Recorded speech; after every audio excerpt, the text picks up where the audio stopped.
I knew something was wrong the moment she came home smiling. That kind of smile doesn't belong to someone who just saw her ex. It belongs to someone who's been reminded of what they're missing. I remember sitting on the couch, half watching some pointless documentary, when the front door opened and Lily stepped in, cheeks flushed, perfume stronger than usual. She looked lighter, free, and for the first time in our marriage, I felt like a stranger in my own home. The worst part is I'd asked her not to go. Not begged, not ordered, just asked.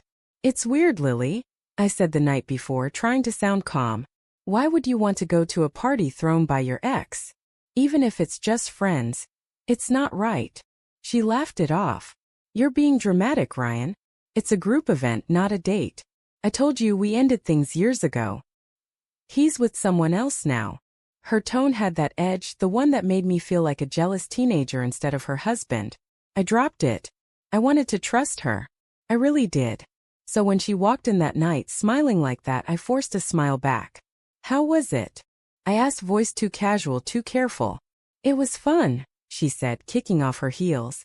"Saw a lot of old friends. You should have come, honestly." "Yeah," I said, pretending to focus on the TV. "Maybe next time." She hummed and disappeared into the bathroom. I heard the water running. I didn't realize then that it wasn't just makeup she was washing off. It was guilt. That night she slid into bed beside me, warm and quiet, scrolling through her phone. I reached out to hold her, and she flinched just slightly, like she wasn't expecting me to. That's when something in my chest cracked. Not all the way, just enough to let suspicion seep in.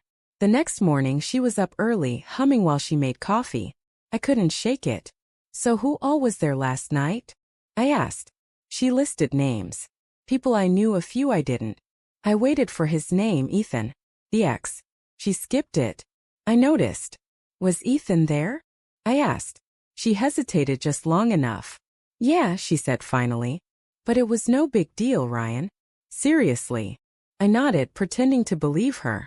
But all day the image stuck in my head. Her laughing, drink in hand, his arm maybe brushing against hers. Their shared memories flooding back in ways I'd never be able to compete with. The thought made me sick. I didn't text her that day. Didn't call. I wanted to see if she'd notice. She didn't. That was Monday. The start of the silence. I thought maybe she'd check in, "Hey, you okay?" Or "Why so quiet?" But she didn't. She was distant but cheerful, as if something had shifted inside her. Something I couldn't touch anymore. I went to work, came home, ate dinner beside her, and said almost nothing. She matched my silence with ease. By Wednesday, it had become a game neither of us admitted to playing. Who would break first? I could see she was annoyed, maybe guilty, but she wouldn't bring it up. So I didn't either. But I started paying attention to the small things. Her phone always face down. Her sudden bursts of laughter while texting friends. The way she started dressing a little nicer. Wearing perfume even when she had errands. On Thursday night, I stayed up after she went to bed. Her phone buzzed on the nightstand. One message, one name. Ethan. My stomach twisted so hard I thought I might be sick. The preview was short. Had a great time catching up. Been thinking about that conversation. I didn't open it. I just stared at it until the screen dimmed. Until my reflection looked like someone I didn't recognize. I didn't wake her. I didn't yell. I just walked out to the kitchen, sat there in the dark, and let the silence consume me. By Friday she could tell I'd seen something. I didn't say a word, but she noticed the way I looked at her. Like I was waiting for her to lie again. "What?" she asked that evening, trying to sound casual, rinsing dishes at the sink. "You've been quiet all week." "Just tired," I said. "Of me?" I didn't answer. The clatter of dishes stopped. She turned to me, eyes searching. "Ryan, what's going on?" I wanted to scream Ethan's "What's going on?" But I didn't. I wanted her to tell me first. Instead she sighed. "This again? You still think something's going on with him? God, Ryan, it's exhausting. You're acting paranoid." "Am I?" I said. "Then why's he texting you at midnight?" Her face drained of color. She opened her mouth, closed it, then said softly, "It's not what you think." "Then tell me what it is." She hesitated. "Too long. We just talked. About old times. It was nice to catch up, that's all." I laughed bitterly. "Yeah, I'm sure it was nice. She started to cry then, saying I was overreacting, that she loved me, that it didn't mean anything. I wanted to believe her so badly. I loved her more than my own pride. But something in her eyes, something tired, detached, told me she was already gone. That weekend the silence deepened. No fights, no affection. Just two ghosts sharing a house. She slept on her side, back to me. I stared at the ceiling, replaying everything, every word, every look, trying to find the exact moment she stopped being mine. Sunday morning she went out for a drive. I watched her taillights disappear down the street, and for the first time in years I didn't care if she came back. That's when I knew. The silence wasn't punishment anymore. It was truth. The truth that love can die quietly without fireworks or slammed doors. When she returned that afternoon, her eyes were red. "Ryan," she said, voice trembling, "I need to tell you something." I didn't move. She sat across from me at the kitchen table. I didn't plan for anything to happen. I swear. I missed who I was with him. The way he made me feel. It was stupid, and I hate myself for it. "So you slept with him," I said flatly. Tears spilled down her cheeks.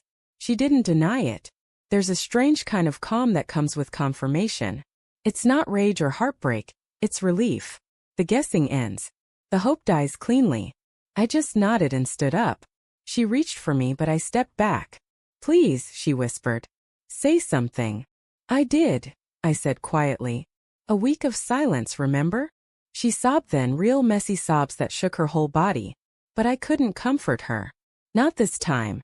I walked past her, out the door and into the cool evening air. The sky was turning purple. The way it used to when we'd sit on the porch drinking wine, planning our future. Funny how small those plans seem now. I stayed at a friend's place that night. Didn't sleep much. Every time I closed my eyes I saw her face. Smiling, guilty, lost. I thought about the man I used to be, the one who trusted too easily, who thought love could outlast temptation. That man died quietly sometime between her laughter and her lies. She texted me the next day. "I'm sorry. I wish I could take it back." I stared at the words for a long time before deleting them. You can't take back betrayal. You can only live with the echoes of it. It's been months now. People ask what happened between us.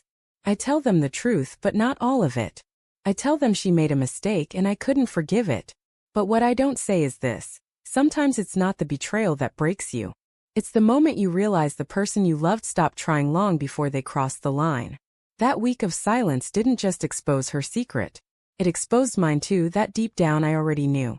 I just didn't want to believe that the woman I loved was capable of leaving me while still lying beside me. Love doesn't end with a fight. It ends with silence.